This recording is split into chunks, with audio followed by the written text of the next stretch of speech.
पुरानी पेंशन बहाली को लेकर रामलीला मैदान में अलग अलग लोग पुरानी पेंशन को लेकर हुंकार भरते नजर आ रहे हैं। आज हमारे साथ अर्धसैनिक बलों की आवाज पुरजोर तरीके से उठाने वाले रणवीर जी हैं। रणवीर जी से जानना चाहते हैं, नेताओं को पेंशन मिलती है तो अर्धसैनिक बलों को क्यों नहीं सर? बड़ा सवाल दाग दिया आपने रामलीला मैदान से। आवाज तो मोदी तक जाए कि 2.5 दिन के सांसद को पेंशन, और जिन्होंने पार्लियामेंट को बचाया 13 दिसंबर 1 को सीआरपीएफ के जाबाजों की पेंशन बंद। बॉर्डर पे चाक चौबंद चौकसी करने वाले बीएसएफ के जवान, जिनको फर्स्ट लाइन ऑफ डिफेंस बोलते हैं, आईटीबीपी के हिमवीर। सवाल उठता है कि देश की चाक चौबंद चौकसी करने वाले पैरामिलिट्री चौकीदारों की पेंशन बंद। 40 साल देश सेवा देते हैं, चाहे उसमें ये आपके कोरोना योद्धा आ गए, टीचर हो, नर्सिस हो, चपरासी हो, जितने भी सिविल कर्मचारी, एनएमएफ, एनएमओपीएस को सैल्यूट और सलाम कि आपने हिंदुस्तान के हर कोने से आज रामलीला मैदान में जोड़ा है। मुझे लगता है कि सरकारों को रात को नींद नहीं आएगी। हमसे क्या गलती होगी कि आपने हमारी पेंशन बंद कर दी? एक गंभीर सवाल। अच्छा, जो नेता होते हैं, जैसे अर्धसैनिक बल हो या शिक्षक कर्मचारी की आपने बात की, उनको एक ही पेंशन मिलती है, लेकिन नेता अगर विधायक हुआ, मतलब एमएलए हुआ, एमएलसी हुआ तो दूसरी, राज्यसभा का सांसद हुआ तीसरी, लोकसभा का सदस्य हुआ तो चौथी। इस पर क्या कहेंगे सर आप? ये कौन सी देश सेवा है? अरे देश सेवा तो आप कर रहे हैं ना, जो कोरोना में कितनी बड़ी ड्यूटी, 2 कोरोना लहर झेल चुके कोरोना योद्धा आज यहाँ मौजूद हैं।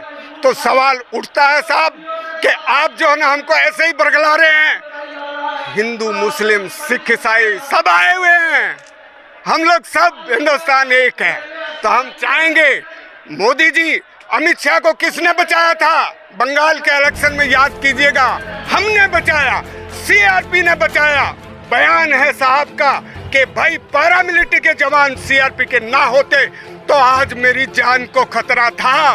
तो हमको कौन बचाए?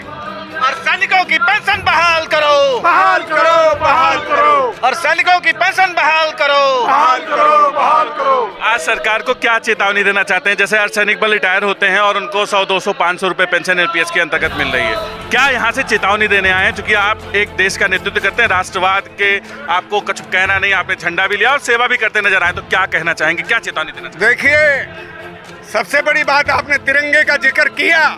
40 साल इसी तिरंगे की हम सेवा करते हैं साहब, देश की रक्षा करते हैं, और आखिरी सफर जब तय करते हैं तो इस झंडे में लिपट के तय करते हैं।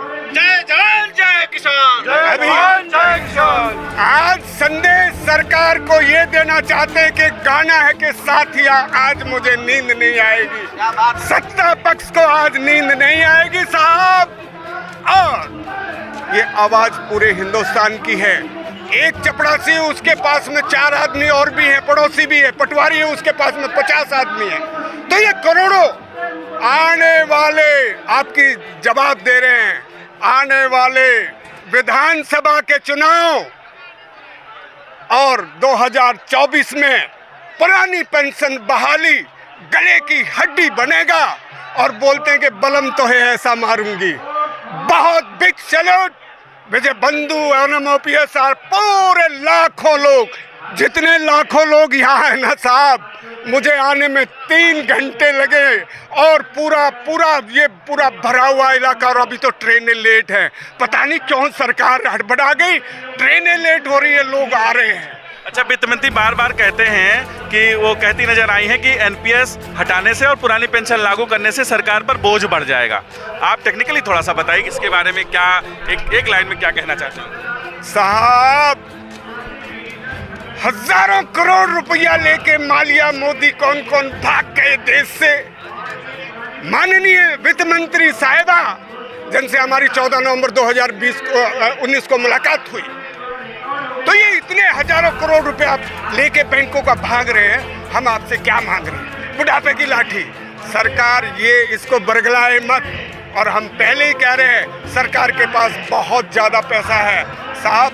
पेंशन आएंगे तो एक सिपाही सरहद का या चपरासी चौकीदार कोई भी हो साहब, 400 रुपये में क्या होगा?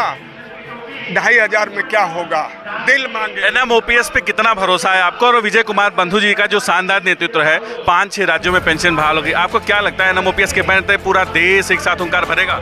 सर ये तो ऐसा रैली नहीं, रेला है ये, महारेला, रोड़ा, हरियाणा में रोड़ा बोलते हैं। ये देश की फिजा बदलेगा और अब पूरे देश में जो है एक ही नाम आ रहा है, विजय बंधु जी की टीम को और आपको सभी दोस्तों को। ये जो स्टेज है ये पूरा हिंदुस्तान ऊपर से दिखाएंगे तो पूरा हिंदुस्तान आया, नज़ारा बदल रहा है, हवा बदल रही है। सेकुलर भी इंडिया और भारत एक ही तो है, हम तो सेकुलर हैं। जब एक गांव का बच्चा फौज में आता है ना साहब, तो उसको ट्रेनिंग करते तो उसको पूरा नशा पसा सब उतार के उसकी अंधभक्ति उसको सिपाही बना देते और वो सेकुलर हो जाता है। सीआरपी का डंडा जब मौत पे चलता ना, हिंदू मुसलमान नहीं देखता, समय रहते संभले सरकार वरना होगा हिमाचल और कर्नाटक वाला। हाँ, विजय कुमार बंधु, रणवीर सिंह जिंदाबाद जिंदाबाद। पेंशन को लेकर आज सरकारी कर्मचारी इकट्ठा हो चुके हैं, पूरा देश एक साथ उमड़ता नजर आ रहा है। अर्धसैनिक बल के साथ ही रणवीर जी काफी खूबसूरत तरीके से आंदोलन करते नजर आए हैं, अर्धसैनिक बलों की आवाज को रखते आए हैं और इन्होंने कहा कि विजय कुमार बंधु का शानदार नेतृत्व पुरानी पेंशन दिलाएगा और पूरे देश में एक साथ पेंशन बहाल होगी। बने रहिए हमारे साथ, अपना और अपनों का ख्याल